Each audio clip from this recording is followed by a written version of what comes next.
Hola, muy buenas tardes. El día de hoy vamos a ver la unidad 2, termología.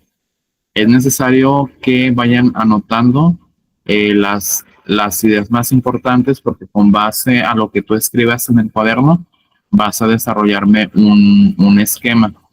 Un esquema que puede ser un mapa conceptual, un cuadro sinóptico, una tabla comparativa o cualquier otro esquema en el cual sintetices información importante de la unidad 2. La unidad 2 está relacionada con la termología. El propósito consiste en utilizar el concepto de energía térmica como un medio de comprensión sobre los procesos que intervienen en fenómenos físicos, reflexionando de manera crítica sobre el impacto científico y tecnológico en su entorno. Como primera actividad que vas a realizar en casa, vas a responder estas preguntas en el manual o en tu cuaderno. Y después de que las tengas contestadas, me las envíes, por favor, para poderlas calificar. Pregunta número 1, ¿qué entiendes por calor? Pregunta número 2, ¿qué entiendes por temperatura? Para medir la temperatura existen varias escalas. ¿Cuáles conoces? ¿Qué instrumento se emplea para medir la temperatura? ¿Y qué entiendes por equilibrio térmico de dos objetos que se encuentran en contacto? Bueno, como primer tema vamos a ver una parte introductoria que se llama iniciar y reflexionar. Y dice así, calor y temperatura son dos conceptos diferentes pero estrechamente relacionados. Observa que tienen diferentes unidades. La temperatura típicamente tiene unidades de grados Celsius o Kelvin y el calor tiene medidas de energía joules. La temperatura es una medida de la energía cinética promedio de los átomos o moléculas en el sistema. Las moléculas de agua en una taza de café caliente tienen una mayor energía cinética promedio que las moléculas de agua en una taza de té helado, lo que también significa que están moviéndose a una velocidad más amplia. A nivel atómico, las moléculas en cada objeto están constantemente en movimiento y chocando entre sí. Cada vez que chocan pueden transferir energía cinética. Cuando dos sistemas están en contacto, se va a transferir calor del sistema más caliente al más frío por medio de choques moleculares. La energía térmica va a fluir en dirección hasta que los dos objetos están en la misma temperatura. Cuando esto ocurre, decimos que están en equilibrio térmico. Este último párrafo, por favor, lo pueden leer y pueden anotar lo más importante porque viene información relacionada al equilibrio térmico. Bueno, como tema inicial de esta unidad, vamos a ver el tema de calor y temperatura. Y dice así, ¿qué contiene más calor? ¿Una taza de café o un vaso de té helado? En este tema, esa sería una pregunta capciosa, ya que en termodinámica el calor tiene un significado muy concreto que es diferente de la manera en la que podríamos usar la palabra en el discurso cotidiano. Los científicos definen el calor como la energía térmica transferida entre dos sistemas a diferentes temperaturas que entran en contacto. El calor se escribe con el símbolo Q en minúscula o Q en mayúscula y tiene unidades de joules que se expresa con la letra J. Equilibrio térmico. La ley del cero de la termodinámica define el equilibrio térmico en un sistema aislado. De acuerdo con esta ley, cuando dos objetos en equilibrio térmico están en contacto, no hay ninguna transferencia de calor neto entre ellos, por lo tanto, están a la misma temperatura. Recuerden ir anotando lo más importante en su cuaderno, por favor, porque me lo van a enviar en foto. La ley cero nos permite medir la temperatura de los objetos. Cada vez que usamos un termómetro, estamos utilizando la ley cero de la termodinámica. Digamos que medimos la temperatura del agua en una tina de baño. Déjeme bajar.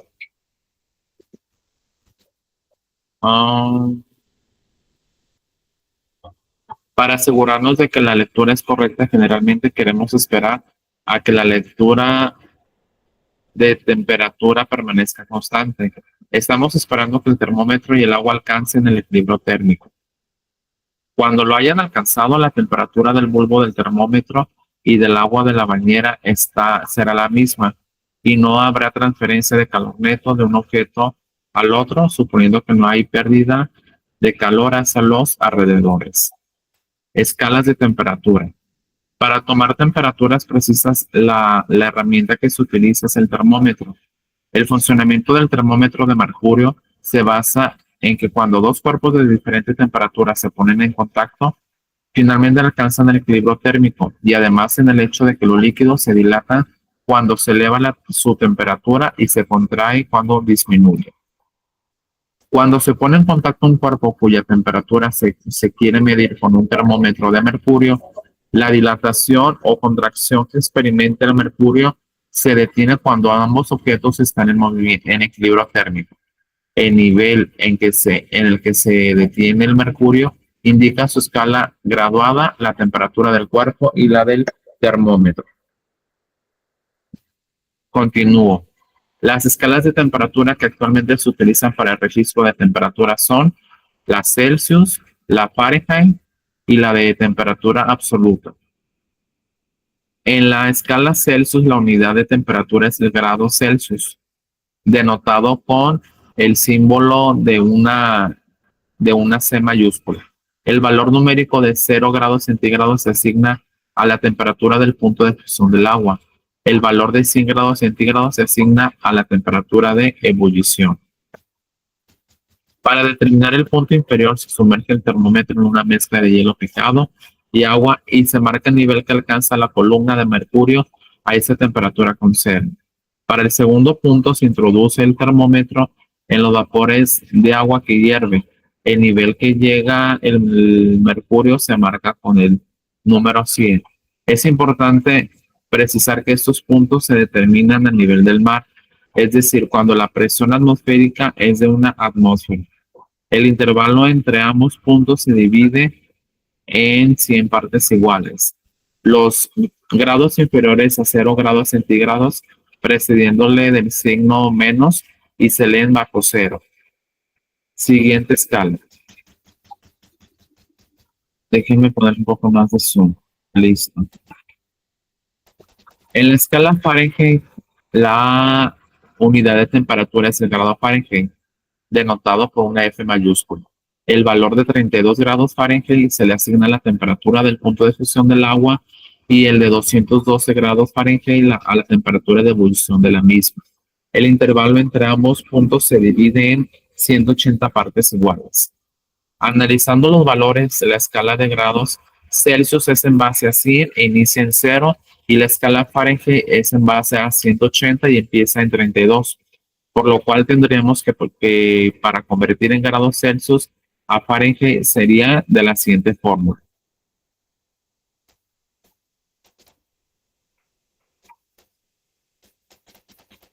Listo. Dice, el 0 en la escala de temperatura absoluta es el 0 absoluto y su unidad de medida es el Kelvin. Un Kelvin denotado por una K mayúscula es igual en magnitud a un grado Celsius. De modo que para convertir de grados Celsius a Kelvin se utiliza la siguiente fórmula. Temperatura absoluta es igual a grados centígrados más 273.15. Las tres escalas de temperatura se comparan como se indica a continuación. Tenemos ahí una tabla en donde nos indica la escala que está en Celsius, en Fahrenheit y en Kelvin. Ahí vienen los puntos de fusión, el punto de ebullición y el 0 absoluto. Para que vayan tomando nota. En esta actividad que vas a realizar en tu manual y me la vas a mandar, dice, vas a contestar de forma individual las siguientes preguntas con la información vista anteriormente. ¿A cuántos grados Celsius equivale 104 grados Fahrenheit? El punto de fusión del estaño es de 449.6 grados Fahrenheit. ¿Cuál es el punto de fusión del estaño en grados Celsius?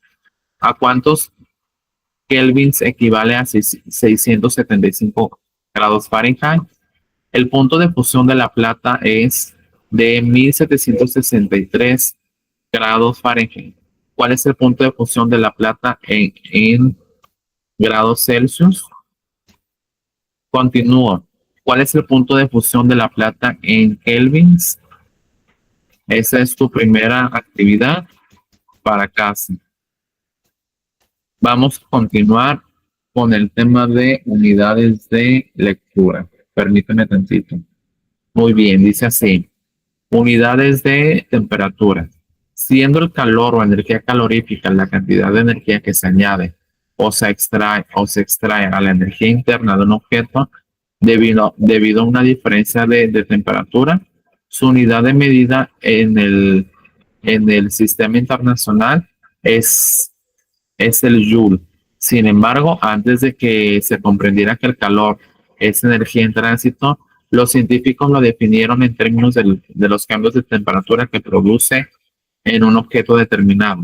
Las unidades de calor que se definieron basadas en esta idea son la caloría, la kilocaloría, la unidad térmica británica. La caloría se define como la cantidad de calor necesaria para aumentar la temperatura de un gramo de agua de 14.5 grados centígrados a 15.5 grados centígrados. La kilocaloría se define como la cantidad de calor necesaria para aumentar la temperatura de un kilogramo de agua de 14.5 a 15.5. En este caso, una kilocaloría es igual a 1000 calorías. La unidad térmica británica BTU se define como la cantidad de calor necesaria para elevar la temperatura de una libra de agua de 63 grados Fahrenheit a 64 grados Fahrenheit. Un BTU es igual a 252 calorías. Una BTU equivale a 252 calorías, es decir, a 0.252 kilocalorías.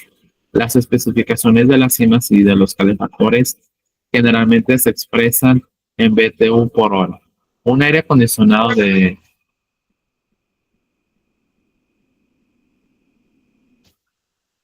un aire acondicionado de 12.000 BTU especifica que el aparato extrae 12.000 BTU cada hora.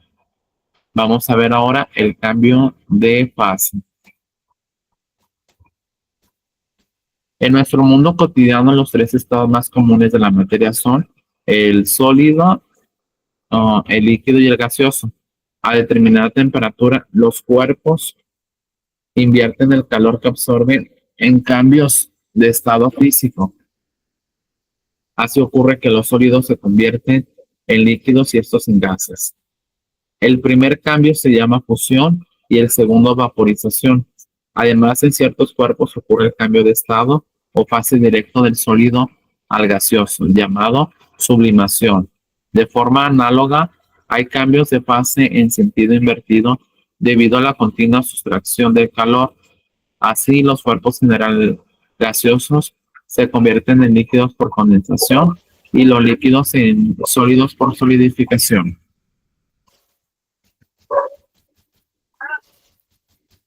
Cuando a un sólido se le transfiere calor de forma continua, aumenta su temperatura.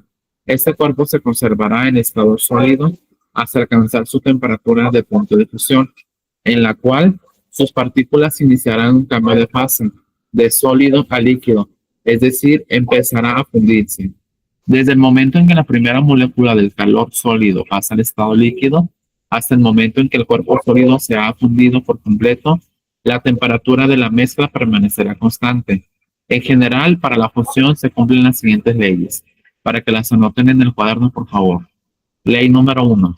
Cada sustancia se funde a la temperatura correspondiente a su punto de fusión. Ley número 2. Mientras el cuerpo se funde, su temperatura permanece constante. Para que los cuerpos pasen del estado sólido al líquido, requieren cierta cantidad de calor para fundirlos o derretirlos. La cantidad de calor que es necesaria por unidad de masa para cambiar una sustancia de la fase sólida a la líquida a su temperatura de fusión se llama calor latente de fusión y se denomina como HF. Vamos a ver otro tema titulado transferencia de calor. Hemos aprendido que el calor fluye de un cuerpo más caliente hacia uno más frío. La transmisión de calor se puede efectuar de tres maneras: por conducción, por convección y por radiación. La transmisión de calor por conducción consiste en que la propagación del calor de la materia misma sin movimiento visible. Las moléculas más calientes transmiten calor a sus moléculas vecinas y estas a las siguientes, y así sucesivamente. Por ejemplo, si se coloca un extremo de una varilla de metal a una llama, se calienta. El otro extremo también se calentará, ya que hay conducción de calor por las moléculas de la varilla que se encuentran en contacto directo. El proceso de calentamiento continúa mientras haya una diferencia de temperatura a lo largo de la varilla. Los mayores conductores de calor son los metales, de los cuales el mejor es la plata, luego el cobre, el aluminio, etc. Aprovechando esta propiedad, muchos vasijas para cocinar se fabrican de aluminio y cobre. Siguiente. La convección es el proceso. Espérenme.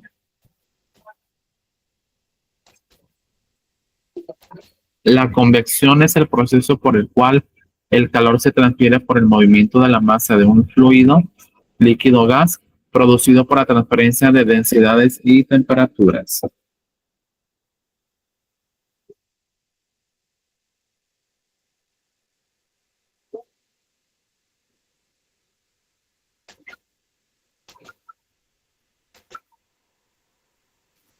Permíteme tantito.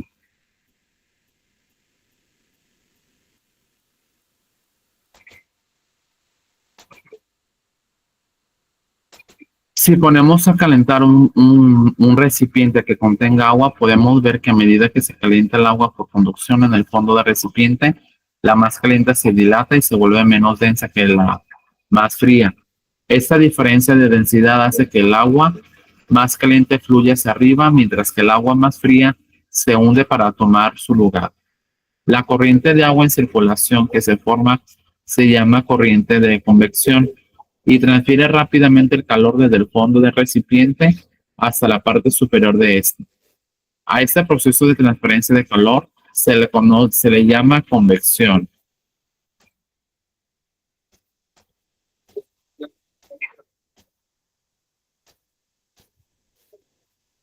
A diferencia de la conducción y la convección, la transferencia de calor por radiación no requiere de un medio para propagarse. Este proceso de transmisión de calor se refiere a la transferencia de energía por ondas electromagnéticas. Toda energía que se transmite por radiación se llama energía radiante. Todo cuerpo absorbe y emite energía radiante. Un buen absorbente de energía radiante refleja muy poca cantidad de energía. En cambio, un buen reflector es un mal absorbente.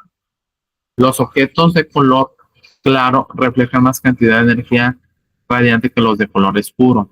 Por esta razón se recomienda usar color claro en verano, ya que mantiene fresco nuestro cuerpo. Siguiente actividad, actividad número 2. Dice, responde a los siguientes enunciados de acuerdo a la información mencionada anteriormente. Menciona el nombre del proceso por el cual se transfiere el calor mediante choques de moléculas adyacentes del medio material. Las moléculas más calientes transmiten calor a sus vecinas y así sucesivamente. Hace que no haya más diferencia de temperatura a lo largo del medio material. Menciona el nombre del proceso por el cual el calor se transfiere por el movimiento de la masa de un fluido, líquido o gas debido a la transferencia de densidad y temperaturas de las moléculas. Menciona el nombre del proceso por el cual se transfiere por medio de ondas electromagnéticas. Menciona el material bueno para la conducción de calor y menciona el nombre de la energía que se transmite por radiación.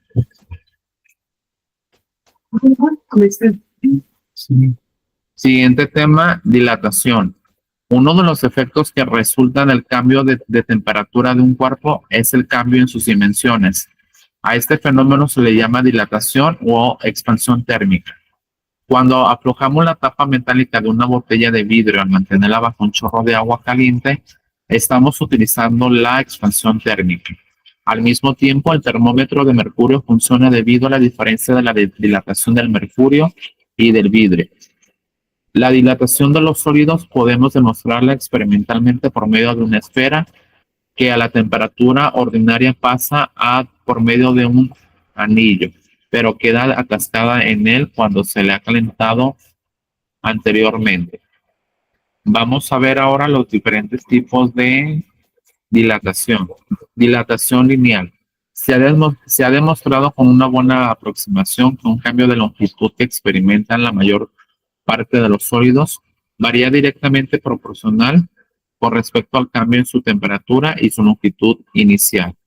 Este fenómeno, que consiste en la expansión en una dimensión de un sólido debido a un cambio de temperatura, se le llama dilatación lineal. La razón de la dilatación lineal radica en que un aumento en la temperatura de un sólido causa amplitudes mayores de vibración de sus átomos, aumenta la distancia promedio entre ellos. Dilatación anómala del agua. La mayoría de los líquidos se dilatan cuando aumenta su temperatura, es decir, con el incremento de su temperatura se hacen menos densos. El líquido más importante, el agua, se comporta de un modo irregular con respecto al calor. Para temperaturas superiores a 4 grados centígrados, se dilata como los demás cuerpos, pero entre 0 y 4 grados centígrados, al aumentar su temperatura, se contrae. Esta anomalía de la densidad del agua tiene consecuencias importantes para la vida acuática. Si el agua tuviera su densidad máxima en el punto de congelación, o sea, los 0 grados centígrados, entonces el agua más fría se hundiría y los ríos, lagos, estanques, etcétera, se congelarían de abajo hacia arriba. Por consiguiente, los organismos acuáticos morirían en invierno. Pero afortunadamente, a causa de la máxima densidad del agua, las capas de agua frías flotan sobre las que están a 4 grados centígrados. Esto debido a que el agua en su punto de congelación, o sea, a 0 grados centígrados, es menos densa y por lo tanto flota.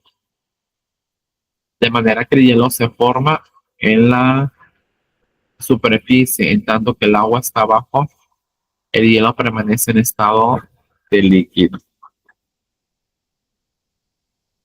Vamos a realizar una actividad que dice así: tras haber leído el texto anterior, reflexiona sobre en cuáles situaciones cotidianas se puede observar el efecto de dilatación, además de los anteriormente mencionados. Eso lo vas a escribir en tu manual o si no en un cuaderno. Y hay una actividad de autoevaluación que la vas a hacer. Dice: lo que aprendí de esta unidad fue... Marca con una X la casilla de la sección con la que te sientas más identificado. Entendí todos los temas vistos en la unidad. Puse todo de mi parte para realizar las actividades.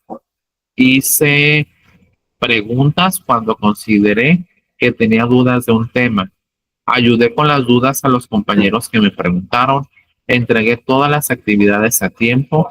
Leí todas las lecturas con atención para no perder detalle de la información y ya conocía de antemano varios de los temas. Aquí me vas a seleccionar con una X si tú lo lograste con un super sí, o si todavía no lo has logrado o tienes dudas, y le vas a poner en creo que no. Si la mayor parte de tus respuestas fueron positivas, debes mantener el ritmo en las siguientes unidades. Si la mayoría de tus respuestas fueron negativas, aún hay más unidades por ver y temas que explorar, así que sigue intentando.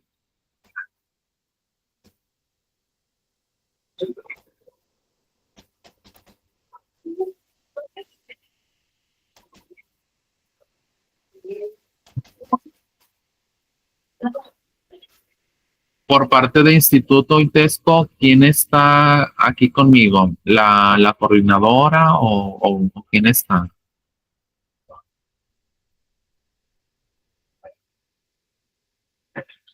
Ok, mire, lo que pasa es que la, el manual de física se compone de 3 unidades y la clase pasada vi la unidad 1, que fue esta, déjeme ver cuál fue.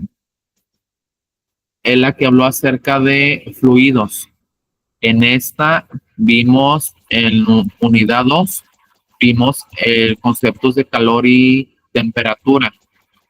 Y esta última unidad la voy a ver el siguiente sábado. Ya terminé yo de leer y de explicar las actividades. En este caso, me espero hasta las 6 o qué hago aquí.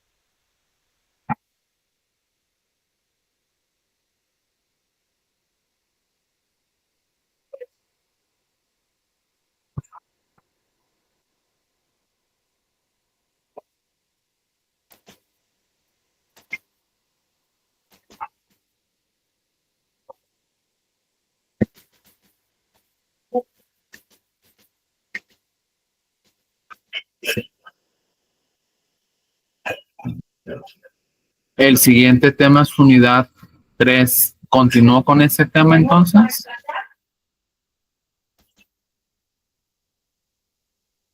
Ok. Bueno, siguiente unidad.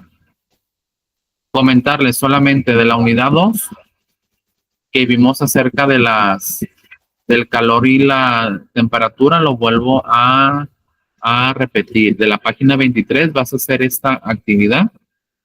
La actividad de con qué conocimientos cuento.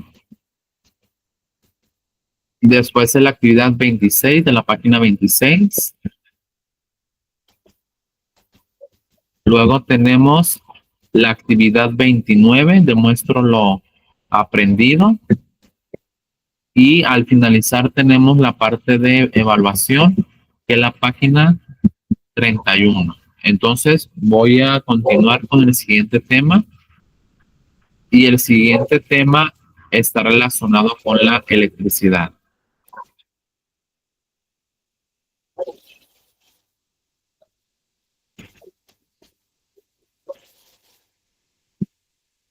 Muy bien. El propósito de esta unidad consiste en aplicar los principios de la electricidad, resolviendo situaciones donde intervengan cuerpos con carga eléctrica en reposo o movimiento, reflexionando sobre la importancia de este tipo de energía en el desarrollo del país y el impacto ambiental.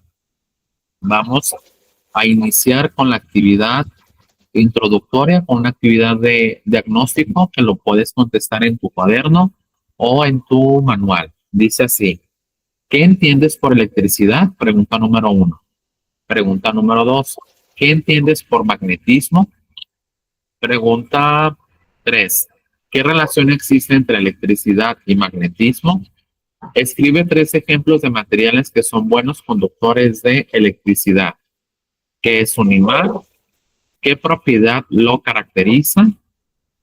Estas preguntas las vas a responder y me las vas a mandar. Página 33. Vamos a iniciar con la lectura de iniciar y reflexionar. Dice así: en nuestra vida cotidiana, al mirar a nuestro alrededor, podemos percatarnos de que vivimos en un mundo electrificado. Una de las principales formas de energía usadas en la actualidad es la electricidad. La electricidad nos permite tener una iluminación adecuada, como ver televisión, tener servicio telefónico, computadoras, refrigeradores. Sin la energía eléctrica, el mundo no sería igual. Podemos afirmar que una de las características de nuestra era es que utilizamos la energía eléctrica prácticamente para cualquier cosa, en el hogar, en la industria, en hospitales, en comunicaciones, en transporte, etcétera. Así que está de más decir por qué es importante el estudio de la electricidad.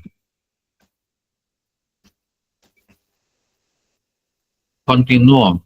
Antecedentes históricos. Tales de Mileto fue el primero que cerca del año 600 antes de Cristo considera el hecho de que el ámbar, al ser frotado, adquiere el poder de atracción sobre algunos objetos. Sin embargo, fue el filósofo Theophrastus el primero que en un tratado escrito 3 siglos después estableció que otras sustancias tienen este mismo poder, dejando así la constancia del primer estudio científico sobre la electricidad. En 1600, la reina Elizabeth I o primera ordena al físico real William Hilbert estudiar los imanes para mejorar la exactitud de las brújulas usadas en la navegación, siendo este trabajo la base principal para la definición de los fundamentos de electrostática y magnetismo. En 1752, Benjamin Franklin demostró la naturaleza eléctrica de los rayos. Desarrolló la teoría que la electricidad es un fluido que existe en la materia y su flujo se debe al exceso o defecto del mismo en ella. Inventó el pararrayos. En 1780 inventa los lentes bifocales.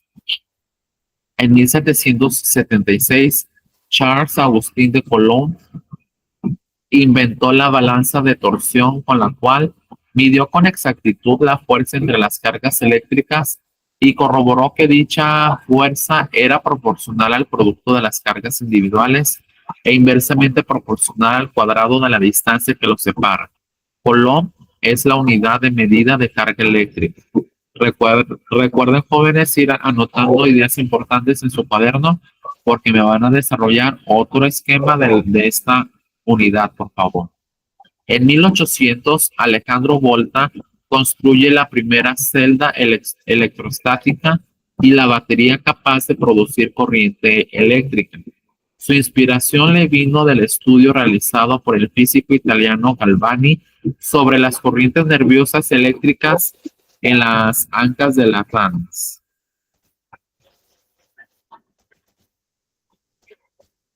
Permítanme.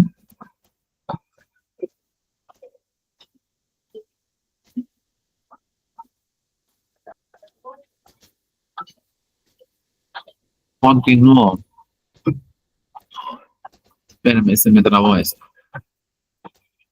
Luigi Galvani propuso la teoría de la electricidad animal, lo cual, contrario a Volta, quien creía que las contracciones musculares eran el resultado del contacto de los dos metales con el músculo, sus investigaciones posteriores le permitieron elaborar una celda química capaz de producir corriente continua. Fue así como desarrolló la pila. Volt es la unidad de medida del potencial eléctrico tensión. Desde 1801 a 1815, Sir Humphrey Davy desarrolla la electroquímica explorando el uso de la pila de Volta o batería y tratando de entender cómo esta funciona.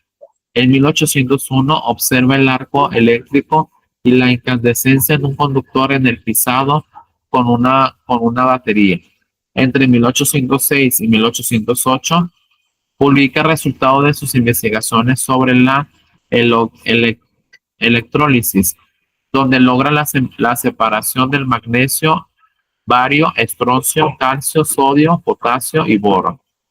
En 1807 fabrica una pila con más de 2000 placas doble, con la cual descubre el cloro y demuestra que es un elemento en vez de un ácido. En 1815 inventa la lámpara de seguridad para los mineros.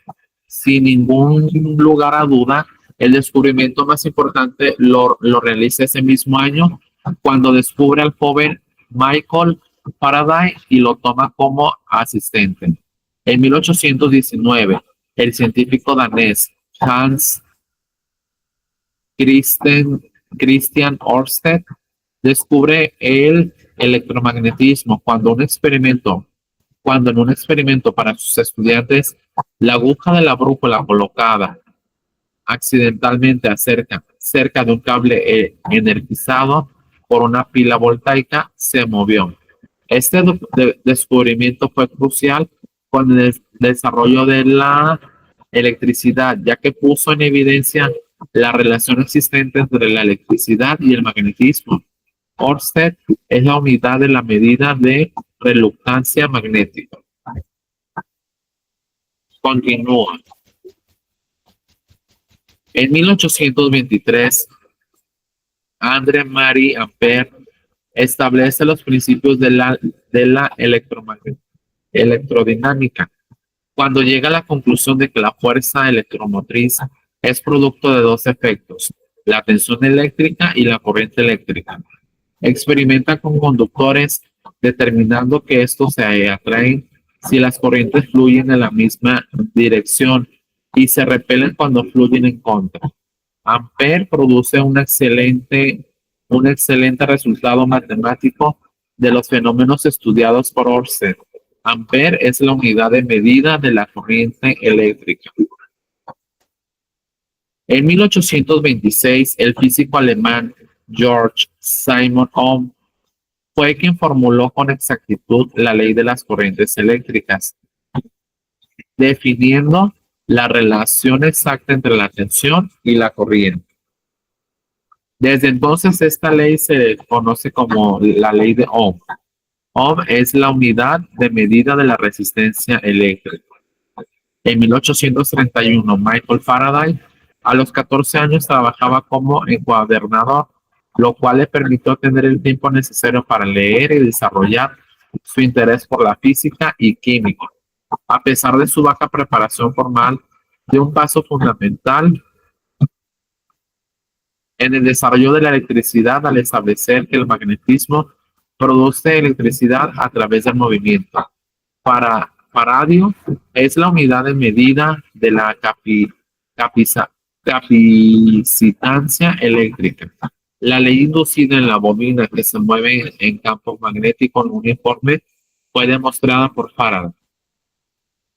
En 1835, Samuel Morse, mientras regresaba de uno de sus viajes, concibe la idea de un simple circuito electromagnético para transmitir información, el telégrafo.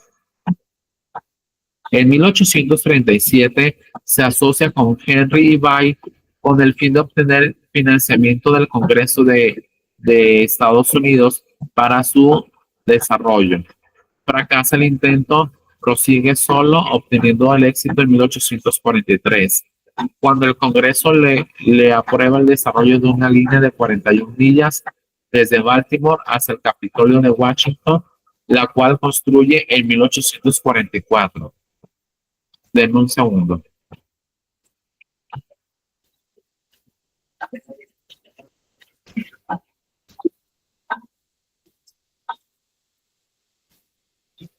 En 1840 y 1842, James Prescott Joule, físico inglés, quien descubrió la equivalencia entre el trabajo mecánico y la caloría, y el científico alemán Hermann Ludwig Ferdinand Helmholtz, quien definió la primera ley de la termodinámica, demostraron que los circuitos eléctricos se cumplían con la ley de la conservación de la energía y que la electricidad era una forma de energía.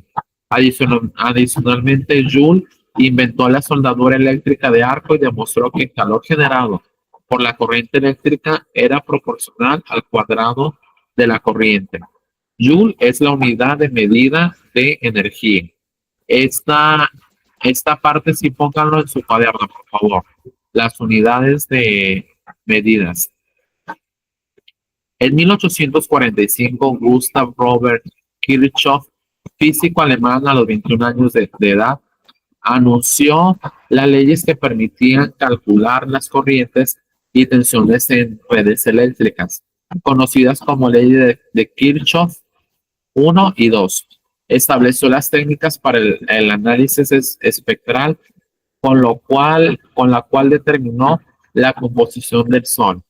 En 1854, el matemático inglés William Thomson, con su trabajo sobre el análisis teórico sobre transmisión por cable, hizo posible el desarrollo del cable transatlántico. En 1851 definió la segunda ley de la termodinámica. Kelvin es la unidad de medida de temperatura absoluta. En 1870, James Clerk Maxwell, matemático inglés, formuló las cuatro ecuaciones que sirven de fundamento para la electromagnética. Debido a que la luz es una onda electromagnética y que la energía se transmite por ondas electromagnéticas a la velocidad de la luz, Maxwell es la unidad del flujo magnético. En 1879, el físico inglés Joseph John Thomson demostró que los rayos catódicos estaban constituidos de partículas atómicas de cargas negativas, el cual él llamó corpúsculos, y hoy en día los conocemos como electrones.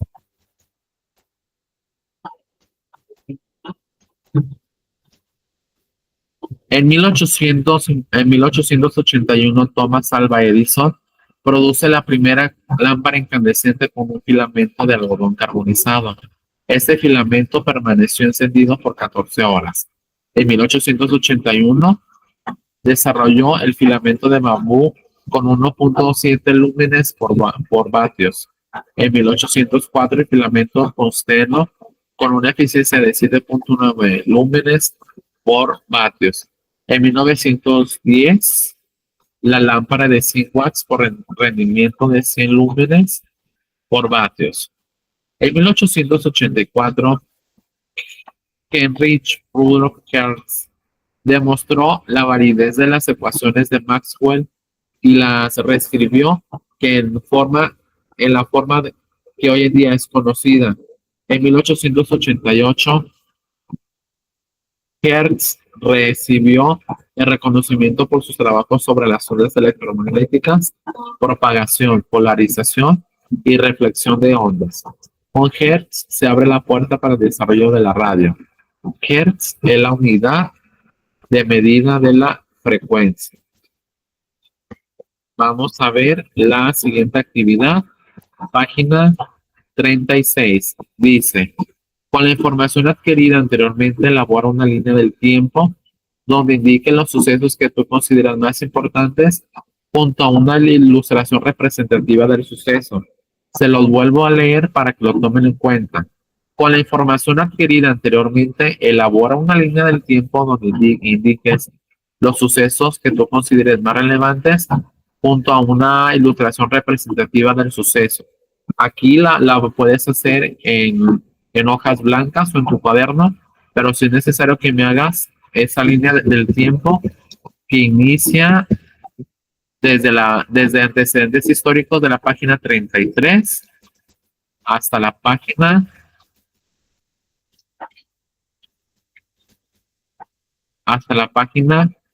36. Y luego dice, anexa se encuentra la rúbrica de evaluación de la actividad. Tenemos aquí los aspectos a evaluar y yo aquí te voy a poner si lo lograste o no. ¿Sale? Tu línea del tiempo vale 100%, entonces 100% de tu línea, o sea, no es que valga 100% de la materia. Y aquí te voy a ir evaluando, ¿sale? Siguiente tema, permítanme. Siguiente tema es la electrostática y el primer subtema está relacionado con la carga eléctrica. La rama de la física que estudia las cargas eléctricas en reposo es la electrostática. En 1734, Charles Duffy observó que después de frotarse dos pedazos de vidrio entre sí, al igual que dos pedazos de ámbar, se repelían. En cambio, el ámbar y el vidrio se atraían mutuamente. Ese tipo de experimentos proporcionarían evidencias de que hay dos tipos de cargas eléctricas, así como una regla que escribe sus comportamientos. Cargas eléctricas semejantes se repelan y cargas eléctricas diferentes se atraen. Para explicar el comportamiento de las cargas eléctricas, Benjamin Franklin designó en forma arbitraria como carga positiva el efecto producido al frotar el vidrio y como carga negativa el efecto producido por el ámbar. En la actualidad se siguen utilizando estos términos, pero se puede convertir de la otra forma. Las cargas eléctricas son positivas o son negativas. Las cargas de igual signo se repelen y las de signo contrario se atraen. Vamos a ver ahora el tema de ley de conservación de la carga eléctrica.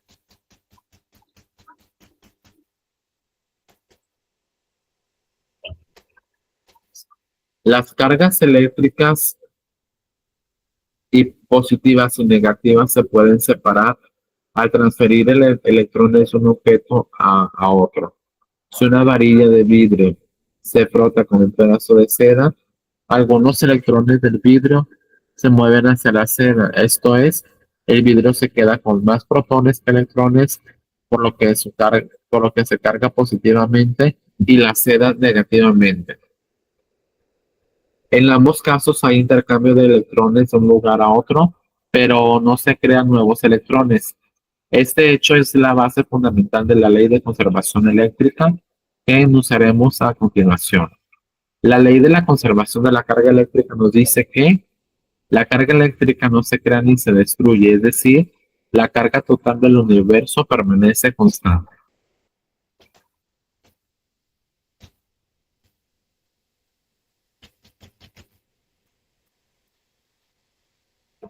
Hay tres formas de electrizar o cargar eléctricamente los cuerpos: carga por frotamiento, carga por contacto y carga por inducción. Carga por frotamiento: cuando dos cuerpos se frotan entre sí, de modo que hay una transferencia de electrones de un cuerpo a otro, decimos que los cuerpos se cargan o electrizan por fricción. Carga por contacto: si se frota un pedazo de piel a una varilla de caucho, esta se carga negativamente.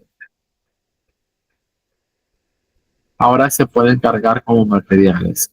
Por ejemplo, el cobre con el simple hecho de ponerlo en contacto con la varilla de caucho. Carga por inducción: este proceso consiste en cargar eléctricamente un objeto cuando sin tocarlo se le acerca un cuerpo ya cargado.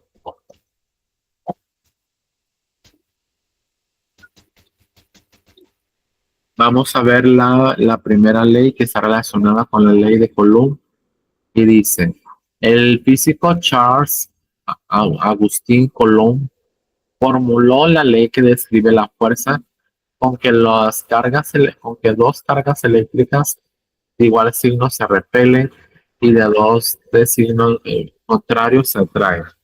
Coulomb demostró que si dos cargas puntuales de reposo Q1 y Q2 respectivamente están separadas una distancia r en el vacío, la magnitud de la fuerza que experimenta una carga debido a la otra varía directamente con el producto de las cargas e inversamente con el cuadrado de la distancia que los separa.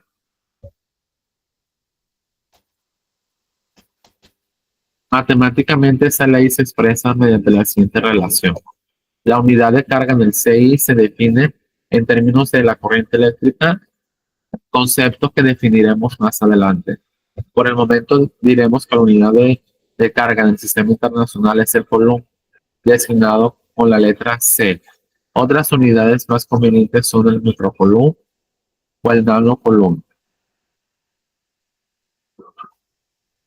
Cuando las cargas se miden en coulombs, la distancia R entre las cargas eléctricas se mide en metros y la fuerza en newtons. El valor de la constante Q en el vacío es de la siguiente manera.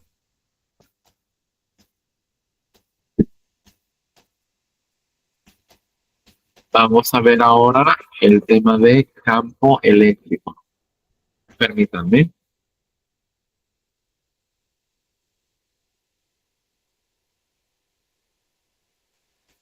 Campo eléctrico.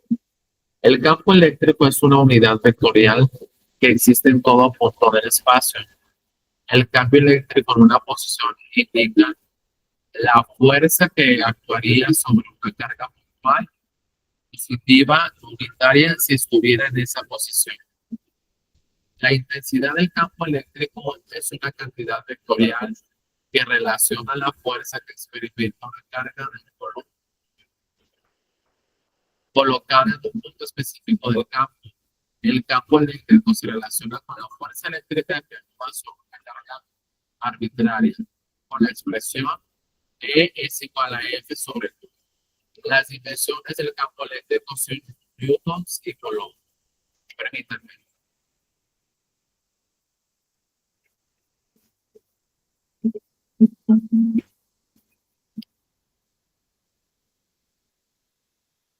Continúo. Como la carga eléctrica puede ser positiva o negativa, el campo eléctrico E y la fuerza eléctrica pueden tener la misma dirección o direcciones opuestas. Por consiguiente, la dirección del campo eléctrico en un punto coincide con la dirección de la fuerza que se ejerce sobre una carga positiva en ese punto. Si una carga es positiva, E y F tienen la misma dirección. En cambio, si es negativa, tienen direcciones opuestas.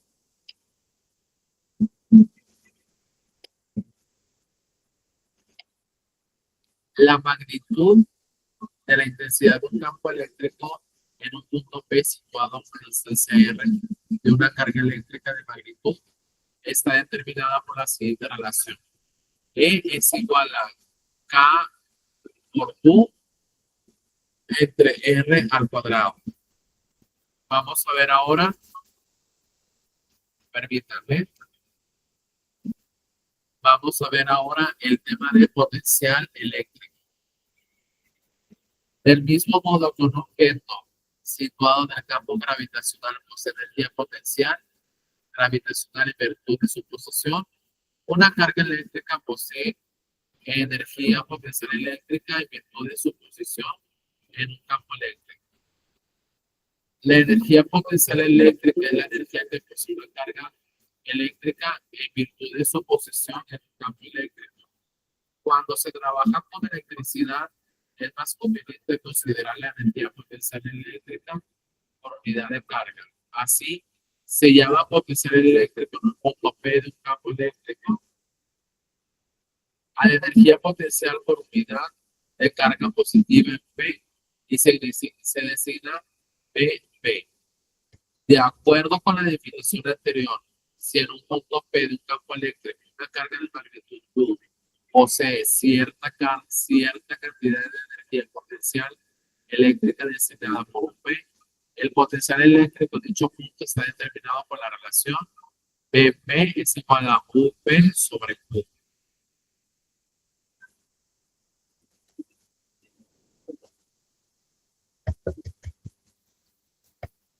Siguiente. La expresión anterior nos permite determinar la energía potencial eléctrica en un punto si conocemos el potencial eléctrico del punto donde está situada la carga. La energía potencial gravitacional se determina en función del nivel de referencia, es decir, función del cero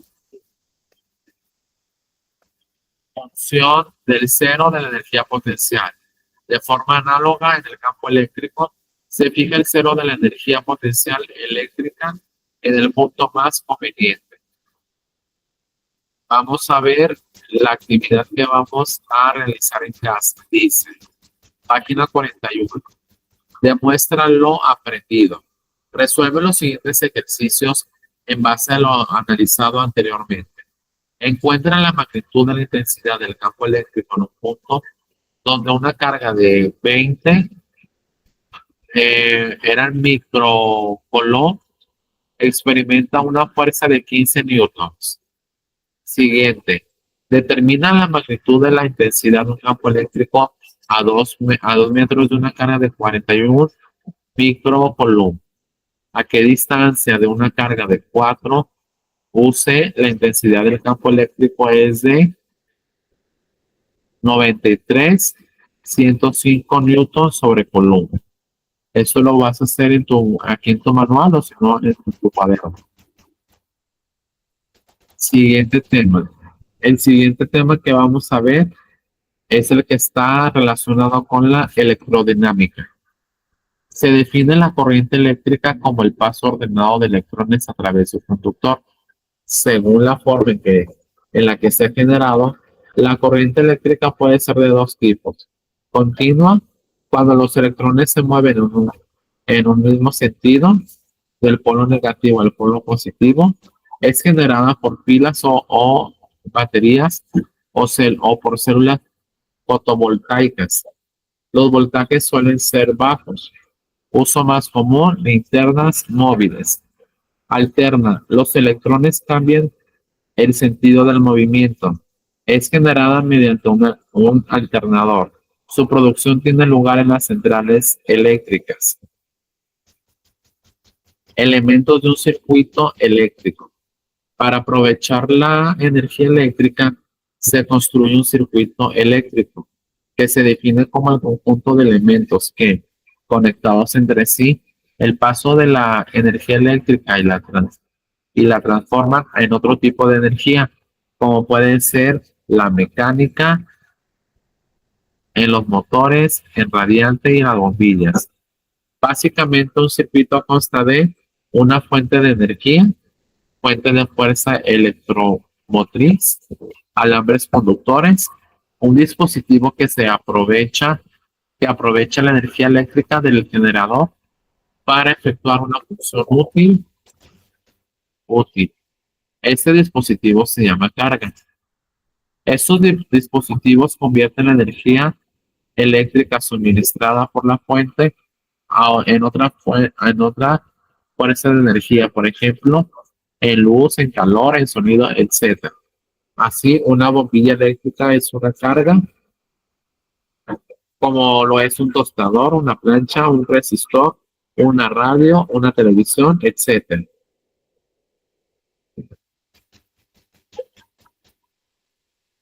Los elementos que constituyen un circuito eléctrico se clasifican en cuatro grupos: generadores, conductores, receptores y elementos de maniobra de control y protección.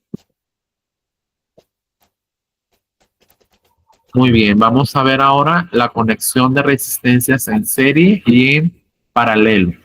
Según la forma en la que están conectados los distintos elementos dentro de un circuito, estos pueden ser de tres tipos: en serie, como el que está en la figura 16, y eso es cuando los elementos están conectados uno a continuación del otro, unidos por el mismo cable.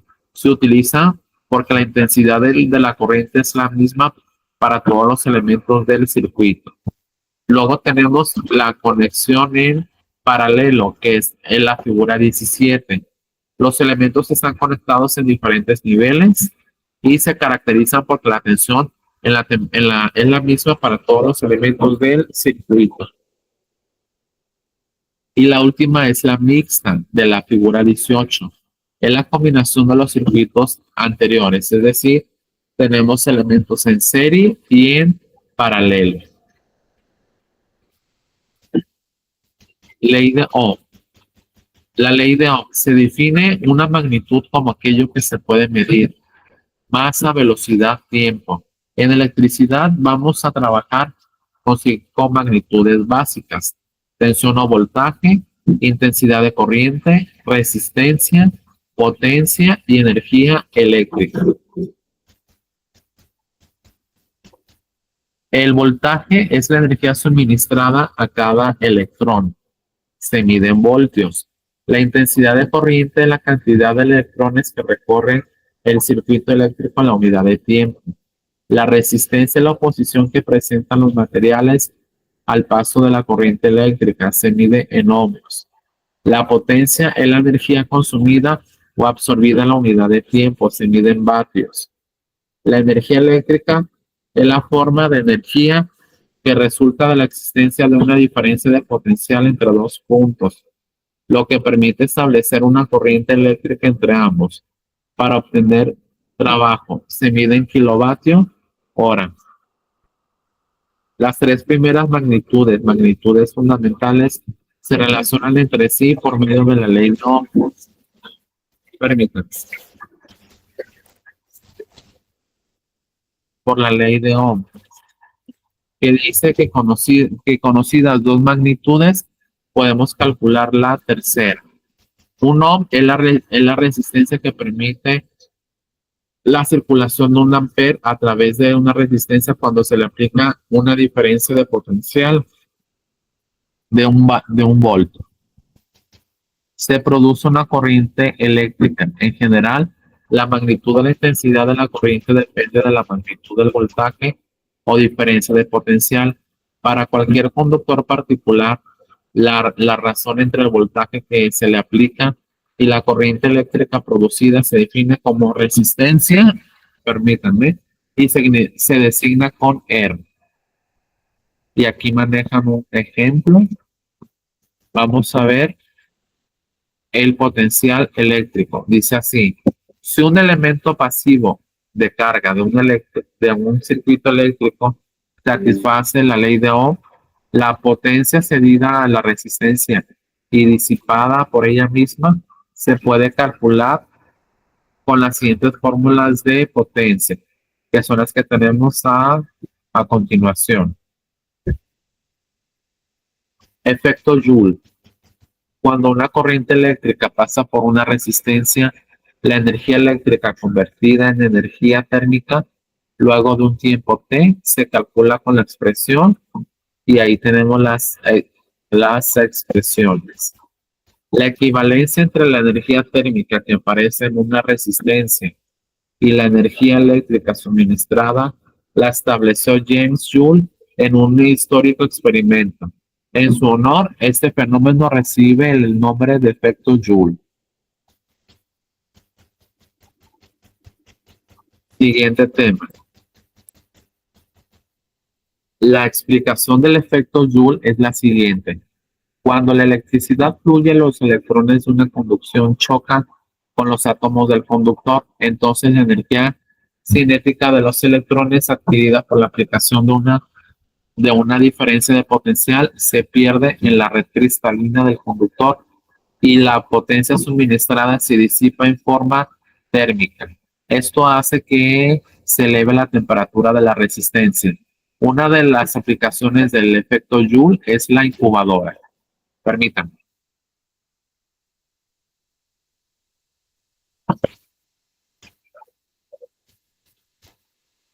Continuamos. Vamos a ver ahora la solución de circuitos de corriente eléctrica. Un circuito sencillo se puede describir con palabras, también se puede representar mediante fotografías o dibujos artísticos. Sin embargo, lo más frecuente es representarlo mediante un diagrama esquemático que se dibuja usando símbolos para los elementos del circuito. Resistencias en serie es la que tenemos en la figura 20. Dice así, decimos que dos resistencias están en serie cuando la entrada de una está conectada a la salida de la otra. En un circuito serie permanente resistivo, la corriente que circula por cada resistencia es la misma. Eso produce que total a la que se tiene que enfrentar la corriente para circular es la suma de todas las resistencias, con lo cual la resistencia equivalente RE de un circuito serie es la suma de todas las resistencias. Resistencias en paralelo. Decimos que dos resistencias están en paralelo cuando las terminales de salida están unidas entre sí, al igual que las terminales de entrada. Esto es como se observa en la figura 21 en los circuitos en paralelo. Para calcular la resistencia equivalente, tenemos que hacer el cálculo que se encuentra más adelante. Esto es posible gracias a que en conexiones en paralelo, la tensión entre sus terminales es la misma y mediante la ley de Ohm se puede establecer esta relación. La suma de las inversas de cada resistor en paralelo da como resultado la inversa de la resistencia equivalente. Para finalmente encontrar el valor de la resistencia equivalente, tenemos que despegar RE.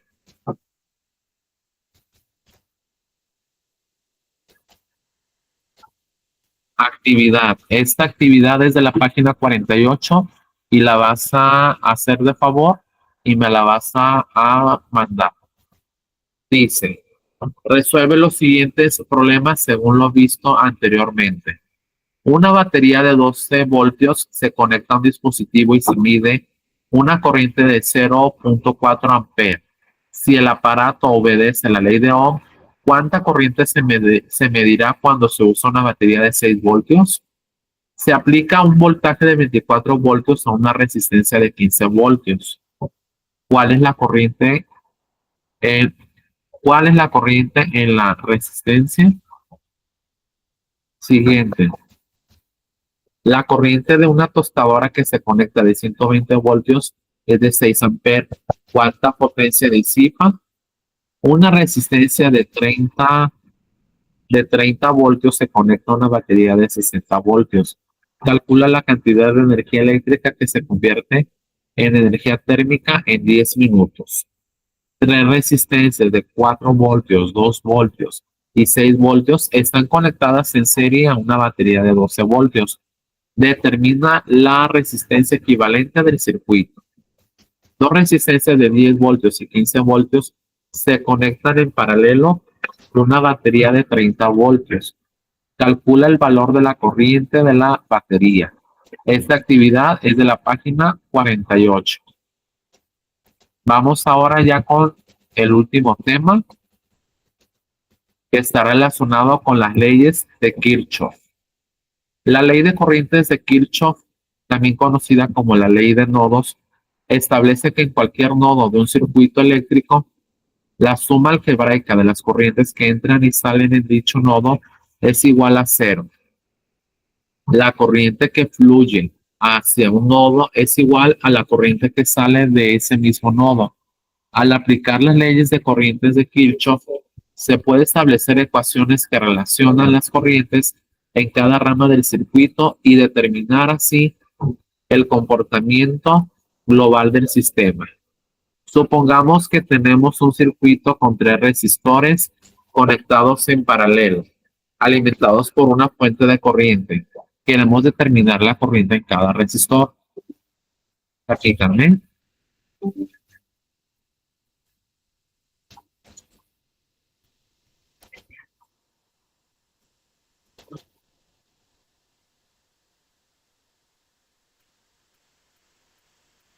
Dice, de acuerdo con la ley de corrientes de Kirchhoff, la suma algebraica de las corrientes que entran y salen de un nodo es igual a cero. En este caso, el nodo superior se toma como referencia y la corriente total que entra en ese nodo es I. Por lo tanto, podemos establecer la siguiente ecuación. I es igual a la suma de I1 más I2 más I3, donde I1, I2 e I3 son las corrientes en cada resistor. Al resolver esta ecuación, se pueden encontrar los valores de las corrientes en cada resistor. Y aquí tenemos el ejemplo. La ley de tensiones de Kirchhoff, también conocida como la ley de mallas, establece que en cualquier lazo cerrado de un circuito eléctrico, la suma algebraica de las diferencias,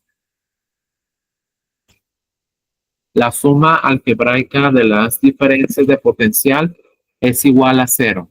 En otras palabras, la suma de las caídas de tensión y las elevaciones de tensión en un lazo cerrado es nula. Continúo.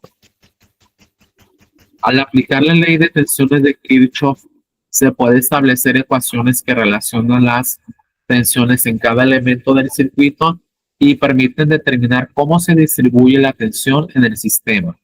Supongamos que tenemos un circuito con 3 resistores y una en serie y una fuente de voltaje. Queremos determinar la tensión en cada resistor.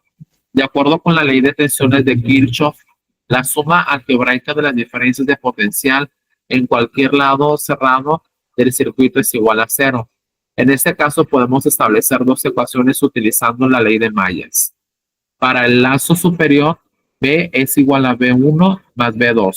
Para el lazo inferior, B es igual a menos B2 menos B3, donde B1, B2 y B3 son las tensiones en cada resistor. Al resolver esas ecuaciones simultáneas, podemos encontrar los valores de las tensiones en cada resistor.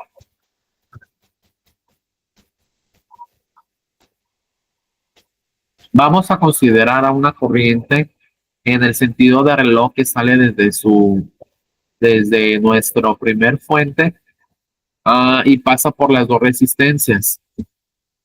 Y finalmente atraviesa la segunda fuente de 9 voltios y regresa a tierra para cerrar el circuito. Nota, es opcional tomar el sentido de la corriente del circuito en este caso. En este caso lo tomamos en dirección a las manecillas de reloj y consideramos que cuando sale por la primera fuente, en esta sale positiva, pero cuando pasa por una resistencia, esta sale negativa. Actividad. Resuelve los siguientes ejercicios utilizando las leyes de Kirchhoff. 1. Determina los valores de la corriente I1, I2, I4 e I5 del siguiente circuito. Número 2. Teniendo el siguiente circuito, encuentra el valor de B1. Es el que tenemos aquí. La parte de la autoevaluación, en esta parte vas a poner lo que aprendí de esta unidad fue y me lo vas a poner ahí, por favor. Siguiente.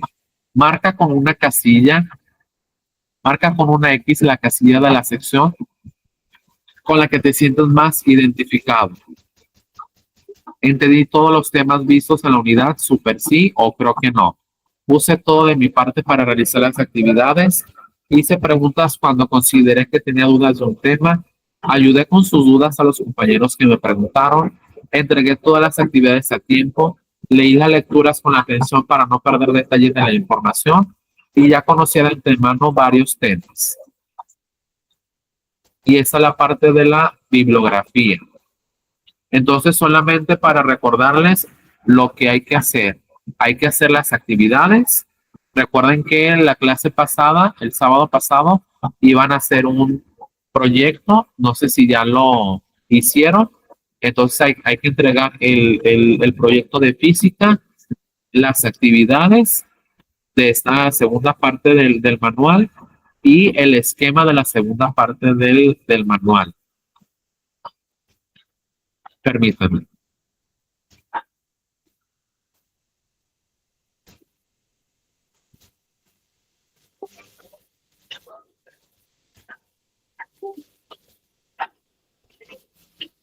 Coordinadora, buenas tardes. Acabo de terminar de leer la última unidad. Ya los alumnos ya les había dicho lo que hay que hacer.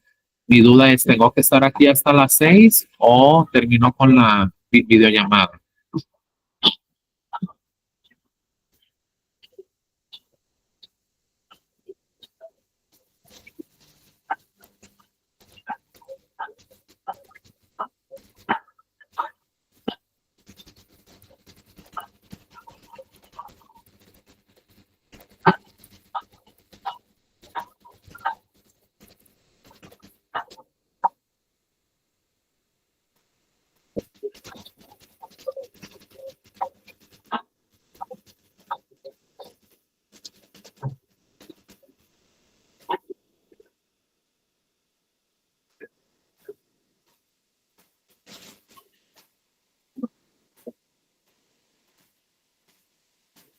El proyecto ya se los había dejado el sábado pasado.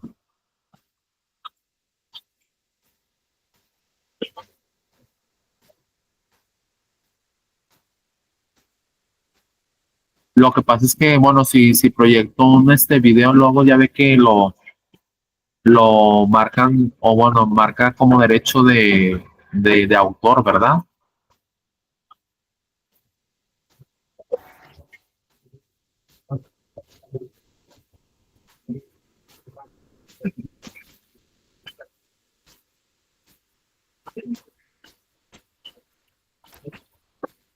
Entonces, En este caso, no sé si quiera que proyecte en un Word lo que hay que hacer y el correo al cual me lo pueden mandar.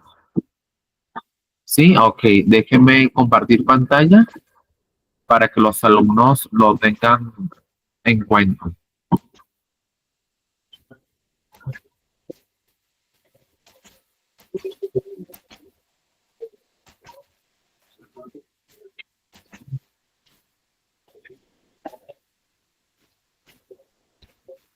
Jóvenes, buenas tardes. Les voy a poner en un Word, en un documento en Word, lo que debes de hacer en esta materia, ¿sí? Déjenme ponérselos. Trabajos para entregar.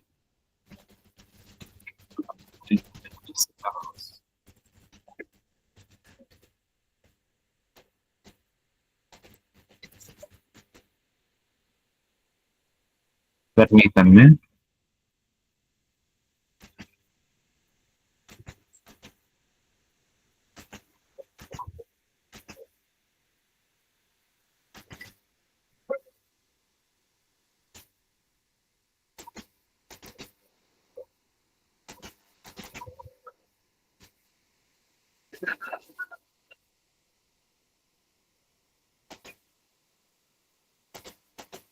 Se me trabó el Word, espérenme.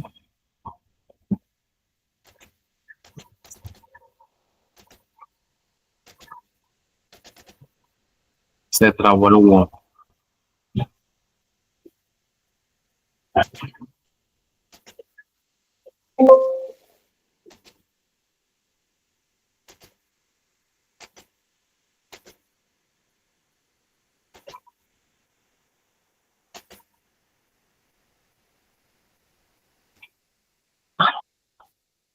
Voy a poner aquí mejor porque se me acaba de trabar el Word las actividades que van a entregar. Actividades a realizar de la materia de física.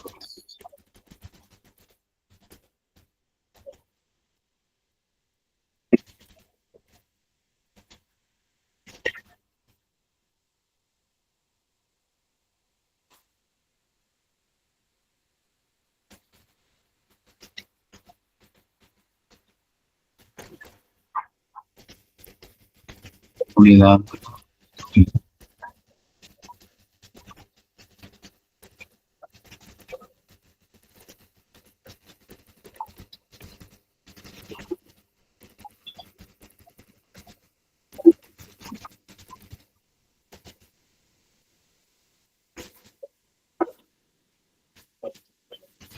Sí.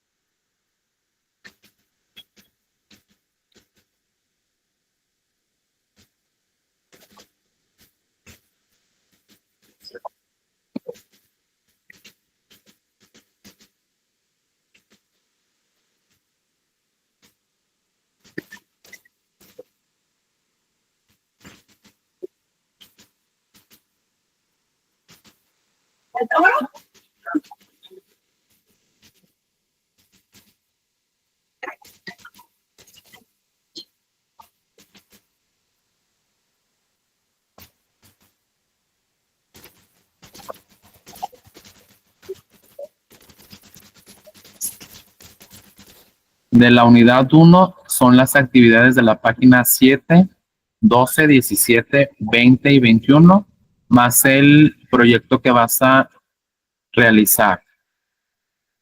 Acuérdate que ya lo vimos el sábado pasado. Unidad 2, ahorita se los pongo. Unidad 2.